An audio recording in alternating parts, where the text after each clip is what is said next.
মাগুরা সদর উপজেলার মঘি গ্রামে বসেছিল ঐতিহ্যবাহী কবি গানের জমজমাট আসর। শুক্রবার রাতের এই আসরে ভিড় করেন প্রায় ৫,০০০ দর্শক। আয়োজকরা বলছেন, হারিয়ে যাওয়া গ্রাম বাংলার ঐতিহ্য ধরে রাখতেই এমন আয়োজন। শরীফ তেহরান টুটুলের তথ্য ও ছবিতে প্রতিবেদন।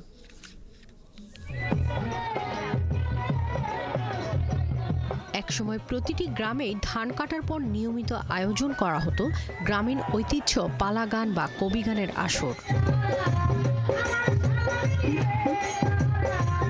দীর্ঘদিন বন্ধ থাকার পর আবার মাগুরা সদর উপজেলার মঘি গ্রামের সাজ রব অনুষ্ঠিত হয়েছে কবি গান। নারী পুরুষ নির্বিশেষে পালা গান শুনতে মঞ্চ ঘিরে থাকেন হাজার হাজার দর্শক।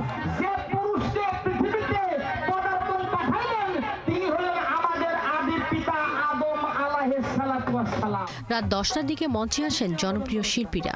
মনোমুগ্ধকর বন্দনার সুযোগ দেন অপর শিল্পী চুয়াডাঙ্গার আলামিন দেওয়ান। মোহিত হন দর্শকরা।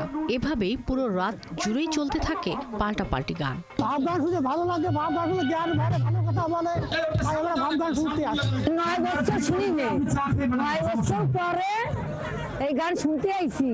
গানের কথাবার্তা আছে, ভালো ভালো কথাবার্তা আছে, এই জন্য রাত থেকে গান শুনতে আসি।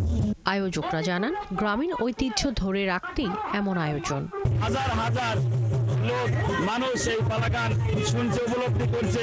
আমরা এই পালাগান মানুষের মাঝে থাকবে এই আশাবাদ, এই আশা করে আজকে আমরা এই আয়োজন করেছি।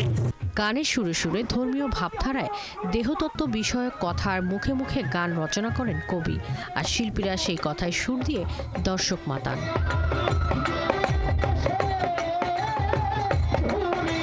শাকিলা শম্পা, ৭১।